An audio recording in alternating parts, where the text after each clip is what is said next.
ఓం నారాయణ ఆదినారాయణ. భగవాన్ శ్రీ వెంకయ్య స్వామి వారి తొలి హారతి. ఓం నారాయణ ఆదినారాయణ. భగవాన్ శ్రీ వెంకయ్య స్వామి వారి మూల స్వరూపం. ఓం నారాయణ ఆదినారాయణ. ఓం నారాయణ ఆదినారాయణ. ఓం నారాయణ ఆదినారాయణ. ఓం నారాయణ. ఓం నారాయణ ఆదినారాయణ. భగవాన్ శ్రీ వెంకయ్య స్వామి నమో దేవతా చక్రవర్తి. ఓం నారాయణ ఆదినారాయణ. ఓం నారాయణ ఆదినారాయణ. ఓం నారాయణ ఆదినారాయణ. భగవాన్ శ్రీ వెంకయ్య స్వామి వారి లీల వివరించుకుందాం. ఓం నారాయణ ఆదినారాయణ. భగవాన్ వెంకయ్య స్వామి వారికి సేవకులు స్వామివారికి ఉప్మా ఇచ్చారు. ఉప్మా ఇస్తే స్వామివారు కొంచెం తిని మల్లిక వెంకయ్య గారికి ఇచ్చి, అయ్యా ఇది కుక్కకు పెట్టమన్నారు.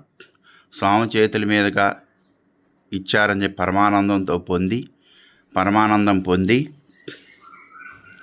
పక్కకెళ్ళి ఎక్కడికో చాటుకెళ్ళి ఆ ఉప్మాని మల్లిక వెంకయ్య గారు ఆరగించేశారు, అంటే తినేశారు. ఇట్లా స్వామివారు ఇస్తూ ఉన్నారు. ఇట్లా 4 రోజులు ఇచ్చారు. ఇలా రోజు ఇస్తూ ఉంటే మల్లిక వెంకయ్య గారు అనుకుంటున్నారు, స్వామివారు ఏమీ గుర్తించలేదు, నన్ను విచారించలేదు అని మనసులో ఎంతో పొంగిపోతూ, ఇక నన్ను స్వామివారు ఏమనర్లే అని చెప్పి వరుసగా 4 రోజులు ఆ ఉప్మాని తినేశారు.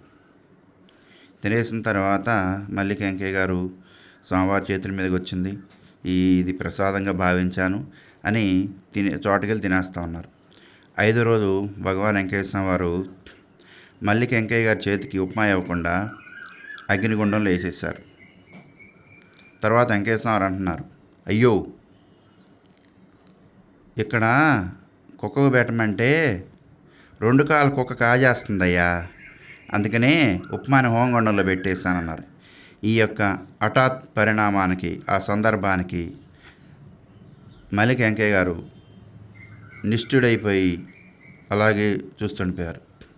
అప్పుడు అనుకుంటున్నాడు, సర్వాంతర్యామి భగవాన్ వెంకయ్య స్వామి వారు నేను 4 రోజులు ఉప్మా తిన్నాను, అయినా కూడా నన్ను ఏమనలేదు, నేనే తెలుసుకుంటాను కదా అని చెప్పి నాకు 4 రోజులు అవకాశం ఇచ్చినా కూడా నేను ఆ ఉప్మాని తినేసి వదలకుండా వరకున్నాను. స్వామివారు నన్ను విచారించలేదు కదా, స్వామివారు నన్ను గుర్తించలేదు కదా అని మూర్ఖత్వంతో ఉన్నాను. తర్వాత స్వామివారు 5వ రోజు నేను మారతానని చెప్పి 4 రోజులు నాకు అవకాశం ఇచ్చినా నేను మారలేదు. కానీ 5వ రోజు స్వామివారు ఏమన్నారు, ఉప్మా మల్లిక వెంకయ్యకి ఇవ్వకుండా అగ్నిహొండంలో వడ్డిచ్చేశారు. అప్పుడు మల్లిక వెంకయ్య గారికి హఠాత్ పరిణామానికి నిష్ఠుడై అలాగే ఉండిపోయాడు. అంటే ఏంటంటే భగవంతుడు స్వరూపమైన శ్రీ భగవాన్ వెంకయ్య స్వామి వారు కొంచెం ఆరగించి, అయ్యా కుక్కకు పెట్టమంటే ఈ మల్లిక వెంకయ్య గారు స్వామివారి చేతుల మీదకి వస్తుంది కదా, అది కూడా నాకు పుణ్యమే కదా అని చెప్పి దొంగచాటుకెళ్ళి ఆరగించేసేవాడు. స్వామివారు ఎందుకు చెప్పారు, స్వామివారు ఎందుకు కొంచెం తిని కుక్క ఎందుకు పెట్టమన్నారు, అన్ని జీవుల్లో వెంకయ్య ఉన్నాడు రాసుకో అయ్యా అన్నారు. అందుకని ఏ జీవికి మనం ఆకలి తీరుస్తామో ఇక్కడ భగవాన్ వెంకయ్య స్వామి వారు ఆకలి తీరుతుంది. అందుకని భగవాన్ వెంకయ్య స్వామి వారు కుక్కకు పెట్టమని చెబితే మల్లిక వెంకయ్య గారు పెట్టకుండా ఆయన ఆరగించేశారు. 4 రోజులు ఆయనకి అవకాశం ఇచ్చారు. 4 రోజులు అవకాశం ఇచ్చినా కూడా మల్లిక వెంకయ్య గారు తెలుసుకోలేదు. తర్వాత 5వ రోజు భగవాన్ వెంకయ్య స్వామి వారు మల్లిక వెంకయ్య గారికి ఉప్మా ఇవ్వకుండా అగ్నిగుండంలో వేసేసి అగ్నిగుండంలో వడ్డించారు. వడ్డించిన తర్వాత అంటున్నారు, అయ్యో 2 కాళ్ళ కుక్క ఇక్కడ ఉప్మాని కాజేస్తుందయ్యా, అందుకే నేను హోంగుండంలో పెట్టేస్తున్నానని చెప్పారు.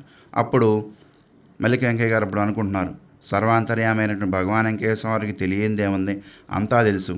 నేను మూర్ఖత్వంతో నేనేదో స్వామివారి ద్వారా వస్తుంది, దానివల్ల పుణ్యం వస్తుంది, దానివల్ల నేను ఆరగిస్తే ఆరోగ్యం వస్తుంది, ఆ ఉప్మాని తీసుకోవటం వల్ల నేను బాగుపడతానని చెప్పి భ్రమలో ఉండి మూర్ఖత్వంలో ఉండి నేను 4 రోజులు తప్పు చేశాను. 4 రోజులు తప్పు చేసి నేను తెలుసుకుంటానేమని భగవాన్ వెంకటేశ్వర అవకాశం ఇచ్చినా కూడా నేను తెలుసుకోకుండా 4 రోజులు స్వామివారి చేతి మీద ఉప్మా వస్తుంది తినేశాను.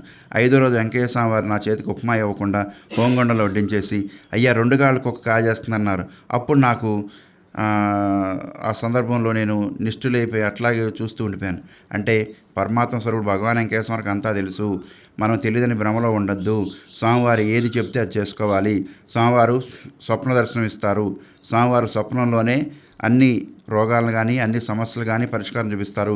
అలాంటి పరమాత్మ స్వరూపుడు భగవాన్ వెంకటేశ్వర దగ్గర ఉండి కూడా నేను నా యొక్క అజ్ఞానానికి నేను చింతిస్తూ, నా అజ్ఞానానికి మూర్ఖత్వానికి నేను చింతిస్తూ స్వామివారి శరణ వేడుకోవాలని అనుకున్నాడు.